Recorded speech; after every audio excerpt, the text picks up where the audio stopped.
ஹல்லேலூயா. சரி, நம்ம வசனத்தை வாசிக்கலாம். சங்கீதம் 6ஆம் சங்கீதம் 2ஆம் வசனத்தை வாசிக்கலாமே.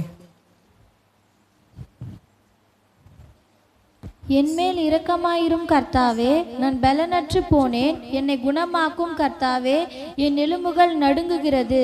என்னவா? என்மேல் இரக்கமாயிரும் கர்த்தாவே. அப்போ நம்ம இரக்கம், அவருடைய இரக்கத்தினால தான் நம்ம இத்தனாலா உயிர் வாழ்கிறோம். அவருடைய இரக்கம் இல்லைன்னா நம்மளால உயிர் வாழ முடியாது. நம்ம தேவனை நோக்கி எப்படி விண்ணப்பம் பண்ணணும்னா, என்மேல் இரக்கமாயிரும் கர்த்தாவே, நான் பலனற்று போனவன், என்னை குணமாக்கும் கர்த்தாவே, என் எலும்புகள் நடுங்குகிறது. அப்போது நம்ம மரண தருவானத்தில் இருக்கிற வேலையில் அப்போ நம்ம என்ன கேட்போம்?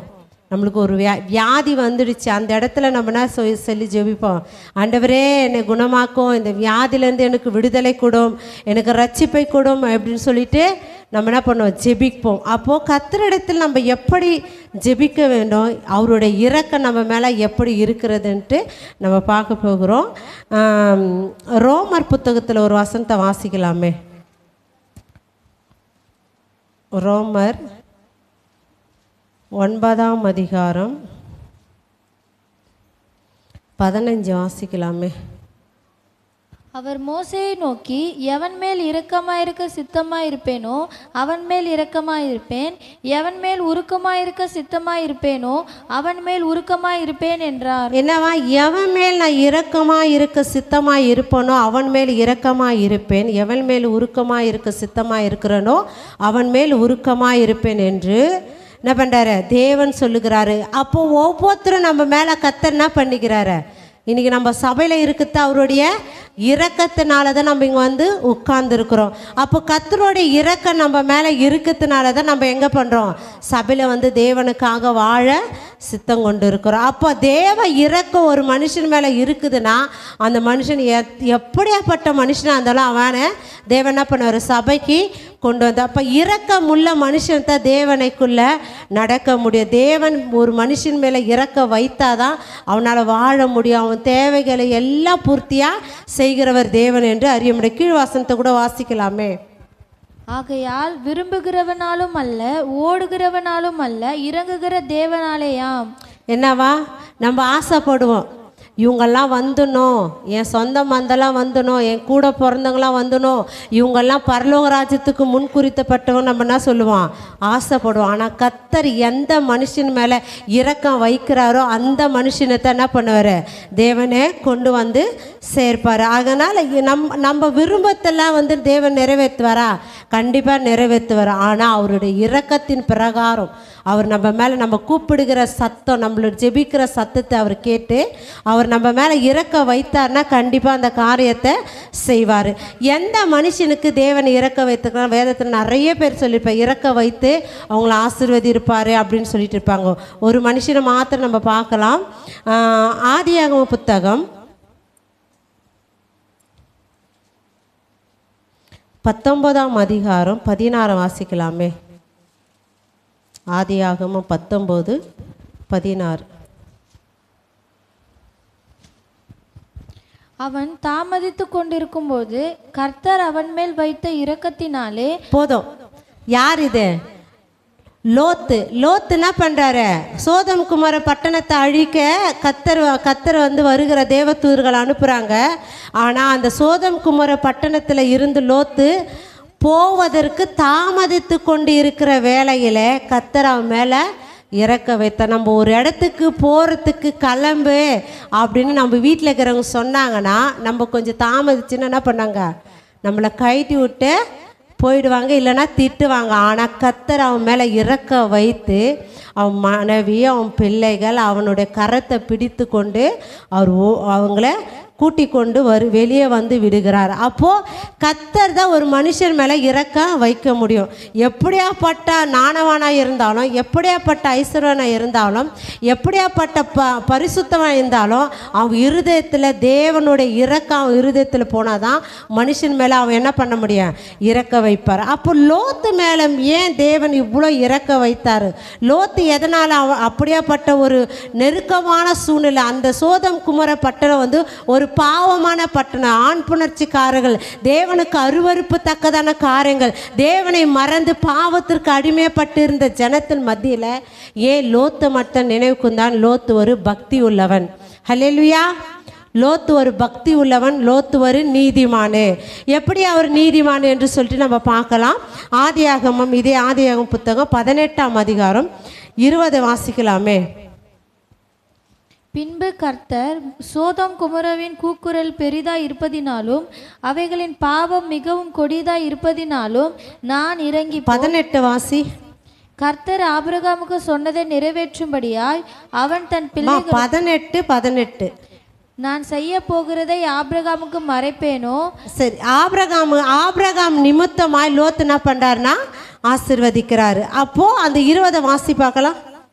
பின்பு கர்த்தர் சோதோம் குமோராவின் கூக்குரல் பெரிதாய் இருப்பதினாலும் அவைகளின் பாவம் மிகவும் கொடிதாய் இருப்பதினாலும் நான் இறங்கி போய் என்னிடத்தில் வந்து எட்டின அந்த கூக்குரலின்படியே அவர்கள் செய்திருக்கிறார்களோ இல்லையோ என்று பார்த்து அறிவேன் என்றார். என்னவா, அந்த சோதோம் குமோரா பட்டணத்தில் இருக்கிற பாவம் வந்து தேவ சந்நிதியில் போய் எட்டத்தக்கதான அந்த பாவம் பெருகி கொண்டு இருக்கிறது. அப்போ அப்படி இருக்கிற வேளையில் 13ஆம் அதிகாரம் எடுக்கலாமே. 13ஆம் அதிகாரத்தில் தான் அந்த வசனம் இருக்கும். 13:6 வாசிப்பாக்கலாம். 6 13:6. அவர்கள் ஒருமித்து கூடி இல்லை அது இல்லை.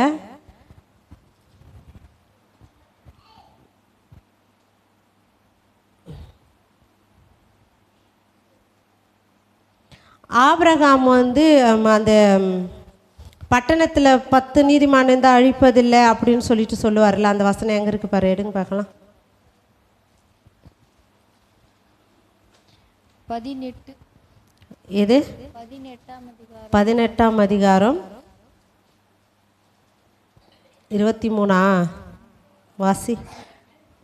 அப்பொழுது ஆபிரகாம் சமீபமாய் சேர்ந்து துன்மார்கரோட நீதிமானையும் அழிப்பீரோ, பட்டணத்துக்குள்ளே ஒருவேளை 50 நீதிமான்கள் சரி, என்னவா துன்மார்கரோட நீதிமானே அழிப்பீரோ. அப்போ லோத்து யாரு? நீதிமானு. தேவ சந்நிதியில் வந்து ஆபிரகாம் எப்படி சொல்றாரு? துன்மார்கரோடைய நீதிமானே அழிப்பியோ. அப்போ லோத்து என்பவன் நீதிமானாக இருக்கிற வேலையில தான் லோத்து தேடி அவங்கள மீட்பதற்காக தேவ தூதர்கள் போகிறார்கள். அப்போ அந்த சோதோம் குமோரா பட்டணத்தில் ஒரே ஒரு நீதிமானுக்காக தேவ தூதர்கள் போகிற. எது நிமித்தம்னா ஆபிரகாம் நிமித்தம். ஆபிரகாமத்தை லோத்து எந்த வயசில் ஆபிரகாம் கூட வந்தாருன்னு சொல்லிட்டு நம்மளுக்கு வேதத்தில் குறிப்பிடப்படவில்லை. ஆனால் லோத்து வந்து ஆபிரகாம் நிமித்தமாய் வளர்க்கப்பட்டார். ஆபிரகாமுடைய பிள்ளையாக வளர்க்கப்பட்டார். ஆபிரகாம் பக்தி உள்ளவன். ஆபிரகாம் தேவனுக்கு பயந்தவன். ஆபிரகாம் தேவனுக்கு கீழ்ப்படுகிறவனாக இருக்கிற வேலையில் அப்படிதான் பிள்ளைய வளர்க்க முடியும். ஒரு போலீஸ்கார பிள்ளை எப்படி நினைப்பாங்க? போலீஸாக தான் வரணும். டாக்டர் பிள்ளை டாக்டர் தான் வரணும். அப்போ நீதிமான பிள்ளை எப்படி இருக்கும்? நீதிமானாக தான் வளர்ப்போம். அப்போ ஒரு பிள்ளை எப்படி வளருதுன்னா அந்த தாயும் தகப்பனை பார்த்து தான் அந்த பிள்ளை எப்படி வளருமோ அப்படி தான். அப்போ தாய் தகப்பன் எப்படி இருக்கிறார்களோ அப்படி தான் அந்த பிள்ளை வளரும். ஒரு தகப்பன் இப்படி துன்மார்க்கமாக செயல்பட்டா அப்போ அந்த பிள்ளை எப்படி இருக்கும்? அந்த சுபாவம் வந்து வரும். ஆனால் நம்ம தேவனுக்குள்ளே இருக்கிற பிள்ளைகள் நம்மளாம் ஆசீர்வதிக்கப்பட்ட பிள்ளைகள்.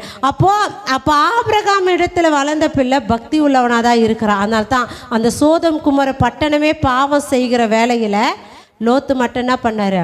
நீதிமானாக வாழ்ந்து கொண்டு இருக்கிறார். லோத்து எங்கே உட்காந்துட்டாருன்னு சொல்லிட்டு அந்த வசனத்தை வரலாம். 19ஆம் அதிகாரம் 1ஆம் வசனத்தை வாசிக்கலாமே. அந்த 2 தூதரும் சாயங்காலத்திலே சோதோமுக்கு வந்தார்கள். லோத்து சோதோமின் வாசலிலே உட்கார்ந்திருந்தான். எங்கே உட்காந்துருந்தாரு? வாசலிலே உட்காந்து. வாசலில் யார் உட்காருவாங்கன்னா நம்ம அது வேதத்தில் நம்ம பார்த்துருப்போம். நீதிமான் உட்காந்துருப்பாங்க, ஆசாரியர் உட்காந்துருப்பார்கள் அப்படின்னு சொல்லிட்டு நம்ம பார்த்துருக்குறோம். சாமுவேலு அவரு தான் நினைக்கிறேன். அவரு தான் எங்கே இருப்பார்? வாசல் படி இந்த அண்ணாள் ஜெபிக்கிற வேலையில் அவர் உட்காந்துருந்தாருன்னு சொல்லிட்டு நம்ம பார்க்குறோம். அப்போது சோதோம் குமாரன் வாசலில் லோத்து உட்காந்து இருக்கிற வேலையில் அந்த தேவதூதர்கள் வருகிறார்கள். அந்த தேவதூதர்கள் வந்து அவர் என்ன பண்ணுறாரு? ஆனால் இன்னொரு வாசல் சொல்ல ஆபிரகாமுக்கு இதை மறைப்பேனோ அப்படின்னு சொல்லிட்டு தேவன் என்ன பண்ணுவார், அந்த ஆபிரகாமுக்கு இந்த சோதம் குமார பட்டணத்தை அழிக்க போகிறேன் என்று சொல்லுகிற காரியத்தை நான் எப்படி மறப்பேனோ என்று சொல்லிட்டு அவருக்கு வெளிப்படுத்தி கொடுக்குறார். ஆபிரகாம் போயிட்டு 50 நீதிமானை தான் ரட்சிப்புக்குள்ளே கொண்டு வந்து நிறுத்துவாங்க. நம்ம ஊரில் எத்தனை நீதிமான் இருக்கிறார்கள் என்று நம்ம ஊருக்கு ஒரு ரட்சிப்பு வரணும்னா 50 நீதிமான்கள் இருக்கணும், உண்மையான நீதிமான்களாக இருக்கணும். அதை தான் சொல்லுவார். 50 நீதிமான் இருந்தால் நான் சோதம் குமார பட்டணத்தை ரட்சிப்பேன் அப்படின்னு விடுதலை கொடுப்பேன், ரட்சிப்பேனா ஒரு விடுதலை கொடுப்பேன் அப்படின்னு சொல்லிட்டு சொல்கிறார். அப்போ 10 நீதிமான் இருந்தால் கூட நான் அழிப்பதில்லை அப்படியே லைனாக சொல்லிக்கினே வருவார். ஆனால் லோத்து நிமித்தமாய் அந்த ஒரு மனுஷனுக்காக அவர் போயிட்டு அந்த பாவத்தில் அந்த சேக்காடில் இறங்கி போயிட்டு அவங்க வீட்டில் போயிட்டு தங்குறாங்க. அப்படி செய்கிற வேலையில் வாசிக்கலாமே 19:2. ஆண்டவமார்களே, அடியேனுடைய வீட்டு முகமாய் நீங்கள் திரும்பி உங்கள் கால்களை கழுவி ராத்தங்கி காலையில் எழுந்து பிரயாணப்பட்டு போகலாம் என்றான். அதற்கு அவர்கள், அப்படியல்ல, வீதியிலே ராத்தங்குவோம் என்றார்கள். அவன் அவர்களை மிகவும் வருந்தி கேட்டுக்கொண்டான். அப்பொழுது அவர்களிடத்தில் திரும்பி அவன் வீட்டிலே பிரவேசித்தார்கள். அவன் புளிப்பில்லா அப்பங்களை சுட்டு அவர்களுக்கு விருந்து பண்ணினான். அவர்கள் புசித்தார்கள். அவர்கள் படுக்கும் முன்னே சோதம் பட்டணத்து மனிதராகிய வாலிபர் முதல் கிழவர் மட்டுமுள்ள ஜனங்கள் அவன் அனைவரும் நாலா திசையிலும் இருந்து வந்து வீட்டை சூழ்ந்து கொண்டு, என்னவா வாலிபர் கிழவன் முதல் என்ன பண்ணுறாங்க, அவர் வீட்டை சுற்றி வந்து அந்த தேவ தூதர்கள் வந்து பார்த்து அவங்களிடத்துல வந்து நெருக்கடி கொடுக்குறாங்க. அப்போது கடைசி நாட்களில் வாலிய பிள்ளைகள் கிழவர்கள் எல்லாரும் பாவத்திற்கு உட்பட்டிருப்பாங்க. சோதம் குமார பாவம் வந்து இன்னைக்கு வீதியில் வரும் அப்படின்னு சொல்லிட்டு வேதவாசனை எச்சரிப்பாக சொல்லி இருக்கிறது. அந்த மத்திய சுவிசேஷத்தில் வருகை குறித்து நடக்கிற காரியத்தில் சொல்லப்பட்டிருக்கோம், இந்த சோதம் குமார பாவம் வந்து வீதிக்கு வரும் என்று சொல்லி. அப்போ வாலிபர்கள் கண்டிப்பாக வாலிப பிள்ளைகள் கர்த்தருடைய வருகையில் சோரம் போயிடுவாங்க, தேவனை விட்டு மறந்து போயிடுவாங்க. அதுதான் சொல்கிறாரு, வாலிபர்கள் கிழவர்கள் எல்லாரும் என்ன பண்ணுறாங்க, பாவத்துக்கு உட்பட்டு லோத்துடைய வீட்டை வந்து தட்டி கொண்டு இருக்கிறார்கள். அப்படி தட்டி கொண்டு இருக்கிற வேலையில தான் கர்த்தர் என்ன பண்ணுறார், உனக்கு யாரெல்லாம் வருகைக்கு யாரெல்லாம் நீ ஆயத்தப்படுத்த போகிற, இது வருகைக்கு ஒரு சமமாக சொல்லுகிறேன், யாரெல்லாம் நீ ஆயத்தப்படுத்த போகிற அவங்க எல்லாம் போயிட்டு கூட்டின்னு வா அப்படின்னு சொல்லிட்டு சொல்லுவார். அவர் போயிட்டு 14 வாசிக்கலாமே, இதே அதிகாரம் 14ஆம் வசனம். அப்பொழுது லோத்து புறப்பட்டு தன் குமாரத்திகளை விவாகம் பண்ண போகிற தன் மருமகமார்களோடு பேசி, நீங்கள் எழுந்து இந்த ஸ்தலத்தை விட்டு புறப்படுங்கள், கர்த்தர் இந்த பட்டணத்தை அழிக்கப் போகிறார் என்றான். அவனுடைய மருமக்கள்மாரின் பார்வைக்கு அவன் பரியாசம் பண்ணுகிறதாக கண்டது. என்னவா, இன்னைக்கு நாம் கூட போயிட்டு ஏசப்பா வரப்போறாரு, ஏசுராஜாவுடைய வருகை சமீபம் ஆயிடுச்சு, நம்மளை என்ன பண்ணாங்க, பரியாசம் பண்ண வராங்க. அதுதான் லோத்து நாட்கள் நடந்ததை போல மனுஷகுமாரன் வரும் நாட்களையும் நடக்கும் அப்படின்னு சொல்லிட்டு அவர் சொல்லுவார். அப்போது நம்ம யாரெல்லாம் ஆயத்தப்படுத்தணும், அவங்கக்கிட்ட போயிட்டு நம்ம ஏசப்பா பற்றி சொல்லி, ஏசப்பா வரப்போகிறாரு, நம்மளுக்காக ஜீவனை கொடுத்துக்கிறாரு, நம்மளுக்காக ரட்சிப்பை கொடுத்துருக்கிறாரு, அவர் நமக்காக ஜீவனை கொடுத்துருக்கிறாரு அப்படின்னு சொல்லிட்டு நம்ம அழைக்கிற வேலைகளை நம்மளை பார்த்து எப்படி சொல்லுவாங்க, பைத்தியம், இது என்னவா இது, மேக்ஸிமம் நம்ம சபையை பார்த்து சொல்லுவாங்க, இது பைத்தியம், முத்தி போச்சு இந்த பைத்தியம் அப்படின்னு சொல்லிட்டு என்ன சொல்லுவாங்க, பரியாசம் பண்ணுவாங்க. அந்த பரியாசக்காரங்களை ஒரு நாளைக்கு ஞாயிற்றுப்பினால் நிற்பார்கள். நம்மளாம் அப்படி நிற்கக்கூடாதுன்றதுக்காக நம்ம என்ன பண்ணுறோம், பாரத்தோடு சொல்லி கொண்டுங்க. அப்போ தேவனுடைய வருகையில் நம்ம தேவனுக்காக நிற்கிற வேலையில் நம்மளாம் பார்த்து என்ன சொல்லுவாங்க, பரியாசம் பண்ணுவார்கள். அதான் சொல்லுவாங்க, நீ யாரும் சொந்தம் பந்தம் கூட பிறந்தவங்க யாரெல்லாம் நீ கூப்பிடணும், இப்போ கூட்டின்னு வந்துடு, நான் இந்த ஸ்தலத்தை அழிக்க போகிறேன், இந்த சோதம் குமாரத்தை நான் அழிக்க போகிறேன், இந்த உலகத்திற்கு முடிவு வரப்போகிறது, இந்த தேவனுடைய ராஜ்யத்தின் பிள்ளைகளை நம்ம சபையில் வந்து கூட்டி சேர்க்க வேண்டிய கடமை நம்ம மேலே இருக்கிறது. இந்த சோதம் குமார பட்டணத்தை தேவன் அழித்ததற்கு நோக்கம் என்னன்னா, பாவம் பெருகிச்சு. இன்னைக்கு கடைசி நாட்களில் என்ன பெருகிருக்கும், பாவம் பெருகிருக்கும், பாவம் வீதியில் இருக்கும். இன்றைக்கி எப்படி பாவம் வீதியில் இருக்கும், அந்த காலத்தில் லவ் பண்ணுறவங்களாம் வந்து மறைஞ்சி சந்துகளிலும் பொதுர்களிலும் மறைஞ்சி லவ் பண்ணுங்க. இன்றைக்கி அப்படியே ரயில்வே ஸ்டேஷனில் பார்க்குற அப்படியே கையை பிடிச்சின்னு ஹாயாக புருஷன் பொண்டாட்டி கூட அப்படி போக மாட்டாங்க. இந்த லவ் பண்ணுற பசங்க என்ன பண்ணுறாங்க, கையை பிடிச்சிங்க, இதில் வேற கையை இப்படி வேற கோத்துக்கு என்ன பண்ணுறாங்க, போகிறாங்க. அப்போ பாவம் எங்கே இருக்க, வீதியில் இருக்க. பீச்சில் போனால் இன்னும் கொடுமை அதை பார்க்கறதுக்கு அந்த நாயுடைய கேவலமாக என்ன பண்ணுங்க அப்படி இருக்குதுங்க. பாவம் வீதிகள் வந்துச்சு, ரோடுகளில் வந்துச்சு, ஒரு பஸ் ஸ்டாண்டு, ஒரு கடை. எந்த கடை இது? பாஸ்டர் கூட்டின்னு போனார் ஒரு கடையில். பார்க்குற ஒரே பொண்ணு 4 பசங்க சுற்றி நின்றுக்கிறானுங்க. எந்த கடை? இந்த என்னவோ சாப்பிடுவாங்களா, அந்த ஒரு ஐஸ்கிரீம்லாம் சாப்பிட்ற கடை அது. அங்கே போகிற 4 பசங்க ஒரு பெண்ணு இப்போ சுற்றி. இந்த பேர் அந்த பொண்ணு சொல்லுதே, பேர் எங்கள் அம்மா லேட் ஆச்சுன்னு எவனா கூட ஓடிட்டான்னு சொல்லிட்டு எங்கள் அம்மா தீர்மானம் பண்ணுறாங்க. ஃபோனு கொடுன்னு வாங்கி என் ஃப்ரெண்டு நம்பர் இதுமா, நான் வீட்டுக்கு வரத்துக்கு லேட் ஆகும், நான் ஸ்டடியில் இருக்கிறேன் அப்படின்னு சொல்லிட்டு அந்த பொண்ணு அந்த கடையில் உட்காந்துங்கன்னு ஃபோன் பண்ணி சொல்லுது. அல்லேலூயா. பாவம் எங்கே வந்துச்சா?